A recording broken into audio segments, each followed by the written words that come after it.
Smoking is injurious to health. It causes cancer. ধূমপান স্বাস্থ্যের পক্ষে ক্ষতিকারক। ধূমপান ক্যান্সারের কারণ।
কাকা, কাকা, দাঁড়াও দাঁড়াও দাঁড়াও দাঁড়াও দাঁড়াও।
লাবণ্য, প্রায় বছর পাঁচেক পর দেখলাম তোকে।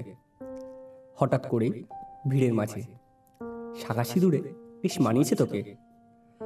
চোখের পাওয়ারটা মাইনাসে ঘুরে গেল কবে।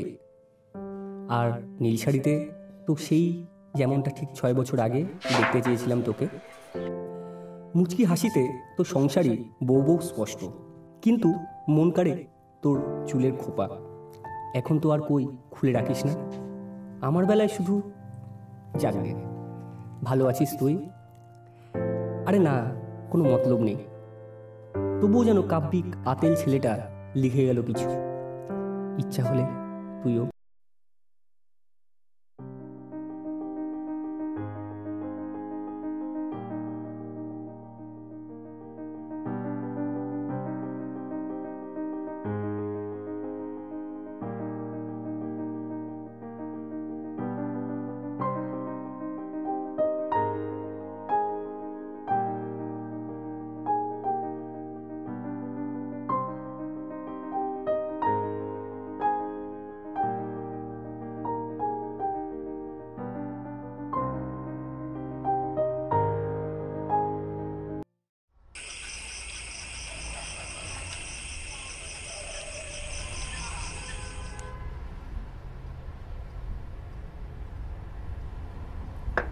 চা।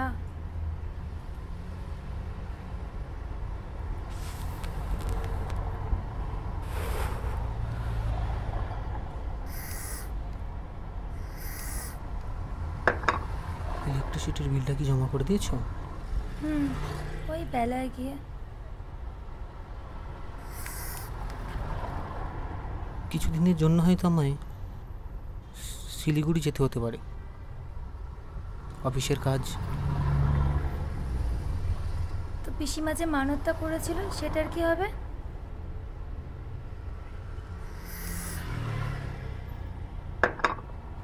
তুমি যাও, ওইসবে তো কোনোদিনই আমার বিশ্বাস ছিল না। তবে সেটা তুমিই বলে দিও পিসিমাকে। তুমি তো যাচ্ছই, তুমি বলে দিও। আবার আলাদা করে বলার দরকার বলে মনে করছি না। হ্যাঁ, দরকারটা তো একা আমারই। তোমার তো বেশ ভালোই কেটে যায় এদিক ওদিকে। আমারই তো একারই দরকার এই শূন্য ঘরটা ভরানো। কিন্তু মন্দিরে গেলেই যে সব কিছু সমাধান হবে, তার যুক্তি কোথায়? তো মেডিকেল রিপোর্টটাও ভুল, সেটাও তুমি মানো না? অনেক রাত হয়েছে লাবণ্য, মাথা ঠান্ডা করো। সমাধানটা করে দিয়ে যাও শিলিগুড়ি যাবার আগে। অনেক রাত হলো লাবণ্য, মাথা ঠান্ডা করো। সারাদিন খুব খাটুনি গেছে, মাথা ঠান্ডা না করলে কিছুই সমাধান হবে না।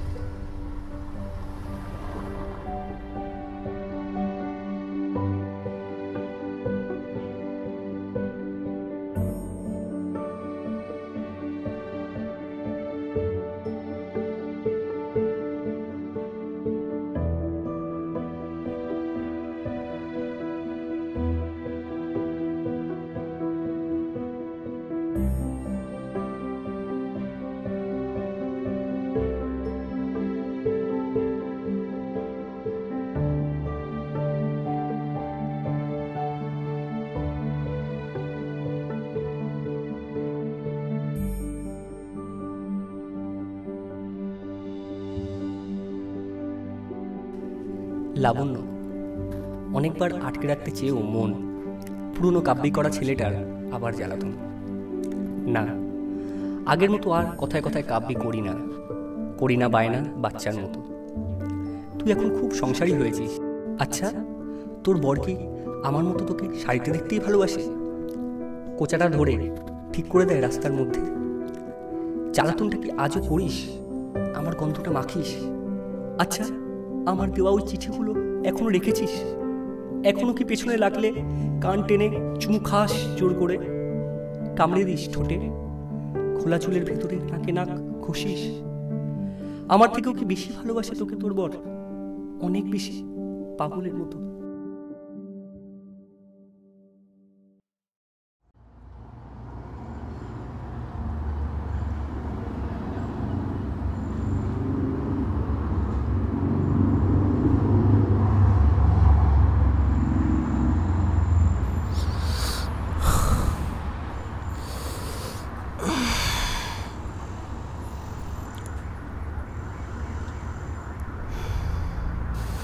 অনেক রাত হলো, কাল সকালে অফিস আছে, শুয়ে পড়ি।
অনেকদিন বৃষ্টিতে ভিজিনি, তোর সঙ্গে সেই শেষ। অবশ্য জ্বর বেঁধেছিল বলে তোর বকুনিও কম খাইনি। শাড়ি পরতাম না বলে তোর মুখ হাঁড়ি হয়ে যেত। অভিমান যা তো কোথায় রাখতি? হয়তো আমিই ছিলাম তোর বুকে অভিমান হয়ে। 5 বছর হলো, আদরে বকুনিই বল কিংবা ন্যাকা অভিমান বল, কোনোটাই আমার বরের নেই। হয় না রাগও তোর মতো, সিনেমার নায়কের ফ্লাইং কিস দিলে কিংবা চিঠি লিখে প্রেম না করলে। বেশ অন্ধকারে আগের মতো তোকে ঠিক চিনে নিতে পারবো কিনা জানি না, কিন্তু আমার লেটার বক্স সকাল থেকে হয়তো অপেক্ষা করবে তোর কাপি করা চিঠি পড়ার জন্য।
অন্ধকারে আগেও তোকে চিনে নিতাম, অনুভব করে নিতাম এক আলোক বর্ষ দূরে থাকলেও। অভ্যেস হয়ে তো দাঁড়িয়েছিল সব, বদলেও গেছে। তোর ওই শাখা পলা আর কপালের মোটা লাল টিপের সঙ্গে সঙ্গে ঝালমুড়ি মাখা নদীর পাড়ের হাওয়ার মতো আমি তুই এখন বেকুব। তবে আগের থেকে অনেক শান্ত হয়েছিস, পরিপাটি হয়েছিস, হয়তো বরের আদরে। আমার মতো তো আর বেকার কাব্য করে করে সময় নষ্ট করা একগুয়ে ছেলে নয়। বেশ সুখেই আছিস বরের মনের মতো করে। আমার মতো তো আর আতপাগলা দায়িত্বহীন নয়।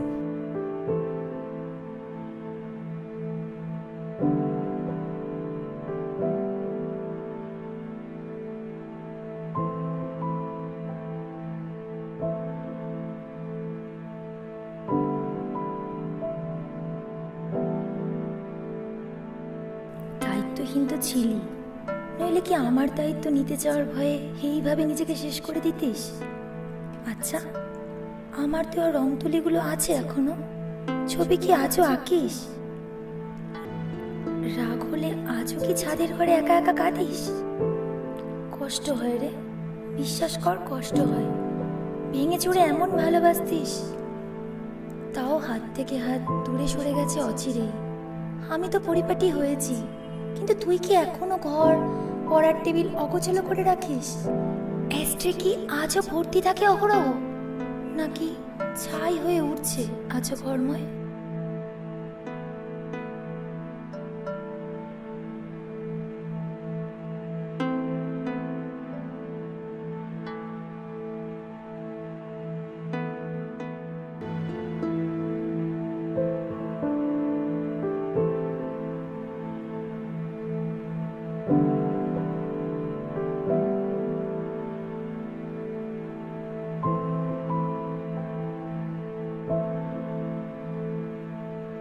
অগোছালো জীবন তো আগেও ছিল, তুই ছিলি গোছানোর জন্য। এখন আর কি?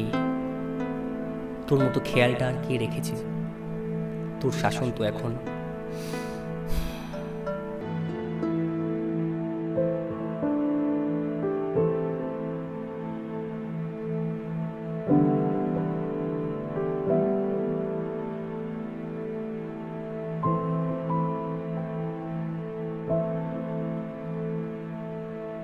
শাসক তো বদলায় রে, আমারও তো বদলেছে, মানিয়ে নিয়েছি তাতেই। তোর নতুন শাসককে আমারও খুব দেখতে সাজ জাগে। একদিন আয় না দেখি, সে কি আমার থেকেও বেশি রাগী, বেশি কথা বলে, কথায় কথায় রাগ করে চলে আসে বাড়ি।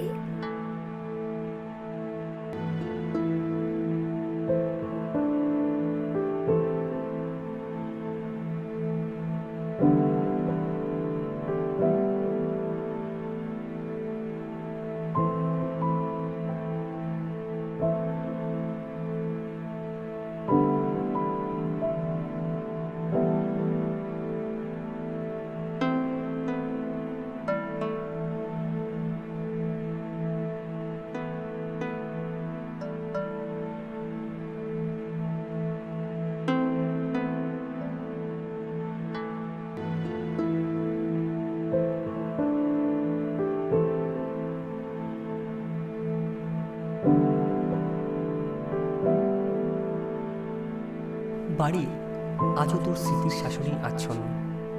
নতুন শাসক নেই, হয়তো নতুন করে শাসন করার তাগিদেই হঠাৎ দেখা হলো, নাকি মূর্খের মতো ভুলভাল আবদার করে বিরক্ত করে দিলাম। সত্যি বলতে কি, নতুন করে তোর মতো কাউকে অনুভব করতে পারিনি। তুই নতুন করে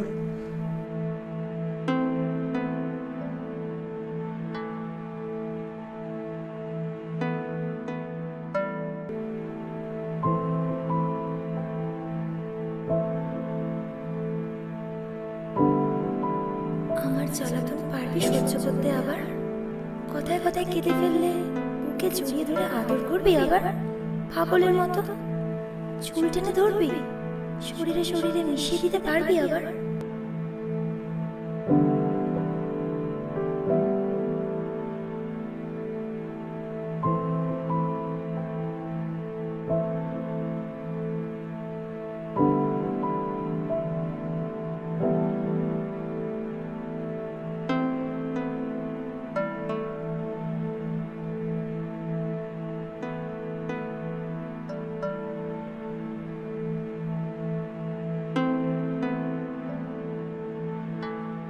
আবার বলে তো কিছুই হয়নি।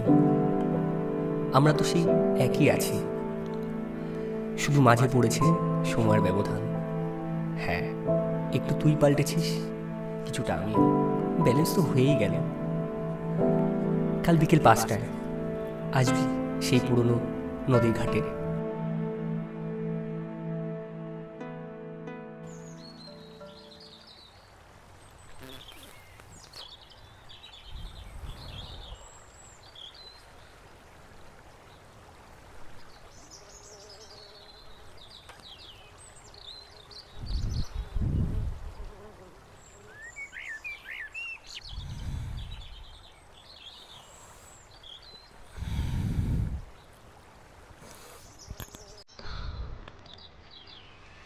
কাল বিকেল 5টায় আসবি সেই পুরনো নদীর ঘাটে।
এই লাবণ্য, বলছি শুনছো? আরে আমার চশমাটা কোথায়?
বলছিলাম, তুমি আমাকে ডাকছিলে?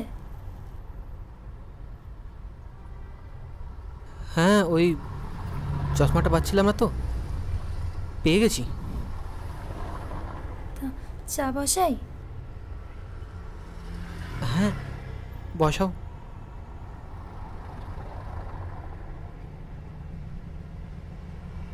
বলছিলাম, পিসিমণির সঙ্গে আর কথা হয়েছে? না, আর কথা হয়নি।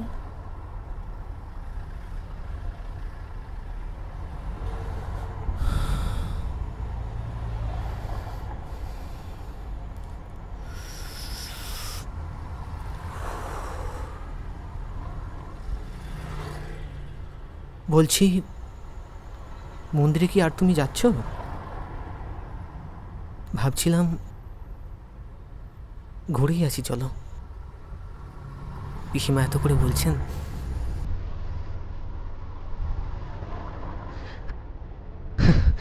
জানো, আমার খুব মেয়ের শখ যে তোমার মতো হবে, খুব মিষ্টি, শান্ত, খুব ভালো।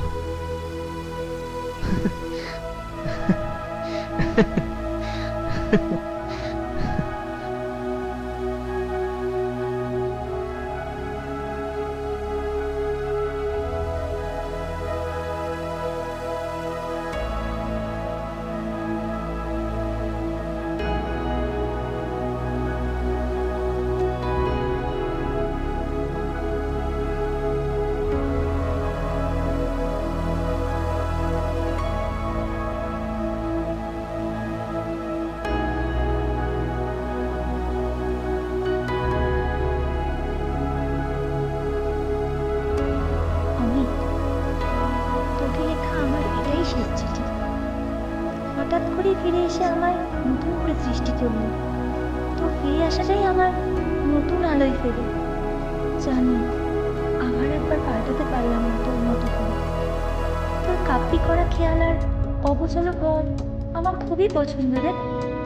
কিন্তু ওই যে তুই বলেছিলি আমি সংসারে হয়েছি, তাই আমার সংসার ছেড়ে নিজেকে পারবে বলতে পারলাম না রে। শুধু একটাই মূল্য, এবার একটা শাসন করার মানুষ আনতে গুছিয়ে ফেল কর। আর তোর ওই কাপি করা অভিমানী হৃদয়, হৃদয় সাক্ষী থাকুক তোর আর আমার নতুন করে পথ চলার, তোর লাগানো।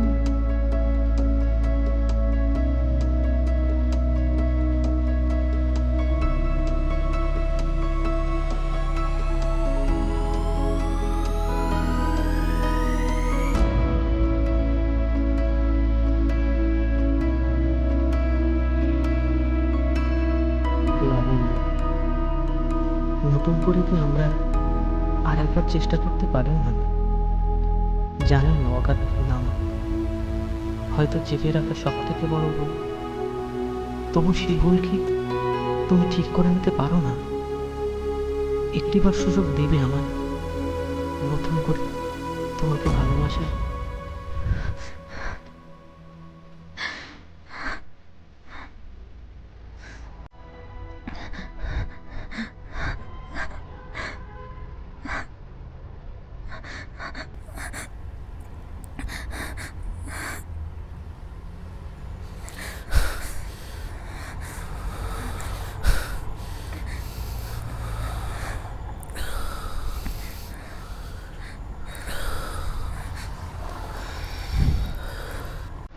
বলছিলাম, একটু জল খাবে গো?